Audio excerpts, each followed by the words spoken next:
Tuhan adalah gembalaku, takkan kekurangan aku. Saudara-saudari yang terkasih di dalam Kristus, selamat pagi. Salam jumpa lagi dalam Sabda Siap Saji. Senin 10 Juli 2023, hari biasa pekan ke-14. Marilah kita berdoa dalam nama Bapa dan Putra dan Roh Kudus. Amin. Marilah berdoa. Allah Bapa Maha Pelindung, Engkau selalu menaungi kami dengan terang cahaya-Mu. Semoga kami menyadari karya penyertaan-Mu agar dapat melakukan kehendak-Mu. Dengan pengantaran Yesus Kristus Putra-Mu, Tuhan kami yang bersama dengan Dikau dalam persatuan Roh Kudus, hidup dan berkuasa Allah sepanjang segala masa. Amin. Tuhan bersamamu dan bersama rohmu. Inilah Injil Yesus Kristus menurut Matius. Dimuliakanlah Tuhan. Matius bab 9 ayat 18 sampai dengan 26. Sekali peristiwa datanglah kepada Yesus seorang kepala rumah ibadat yang menyembah dia dan berkata, "Anakku perempuan baru saja meninggal, tetapi datanglah, letakkanlah tanganmu atasnya, maka ia akan hidup." Lalu Yesus pun bangun dan bersama murid-muridnya mengikuti orang itu. Pada waktu itu seorang wanita yang sudah 12 tahun lamanya menderita pendarahan maju mendekati Yesus dari belakang dan menjamah jubahnya. Karena katanya dalam hati, "Asal ku jamah saja jubahnya, aku akan sembuh." Tetapi Yesus berpaling dan memandang dia serta berkata, "Teguhkanlah hatimu, hai anakku, imanmu telah menyelamatkan dikau." Maka sejak saat itu ia juga sembuh dari sakitnya. Ketika Yesus tiba di rumah kepala rumah ibadat itu dan melihat peniup-peniup seruling serta orang banyak yang ribut, berkatalah ia, "Pergilah, karena anak ini tidak mati tetapi tidur." Tetapi mereka menertawakan dia. Setelah orang banyak itu diusir, Yesus masuk, dipegangnya tangan si anak itu, lalu bangkitlah anak itu. Maka tersiarlah kabar tentang hal itu ke seluruh daerah. Demikianlah sabda Tuhan. Terpujilah Kristus. Romo, selamat pagi. Pagi, David. Tadi diceritakan bahwa ada seorang perempuan yang mengalami pendarahan 12 tahun. Ketika dia menjamah jubah Yesus, dia langsung sembuh. Menurut Romo, mengapa hal itu bisa terjadi?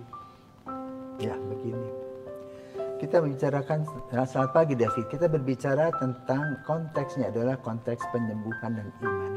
Ya, diuraikan yang pertama itu seorang perwira ya, datang menyampaikan bahwa anaknya sakit, meninggal. Apa reaksi Yesus? Yesus tidak ngomong apa-apa. Biasanya langsung bereaksi, ini tidak, diam saja, ikut saja. Jadi fokusnya Yesus itu pada anak yang meninggal.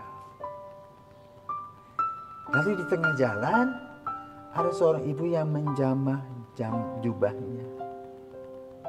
Dengan satu konsep, pokoknya kalau aku jamah, sembuh aku.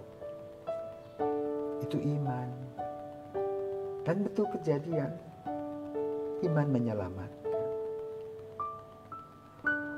Sudah itu Yesus masuk ke rumah perwira itu dan membangkitkan anak yang meninggal tadi. Ya, ini konteksnya konteks penyembuhan.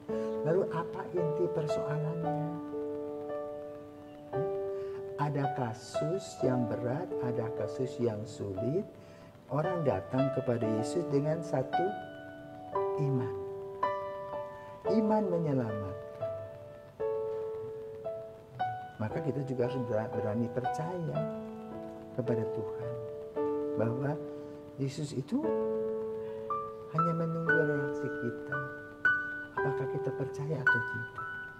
Kalau kita setengah-setengah percaya, dia tidak bergerak.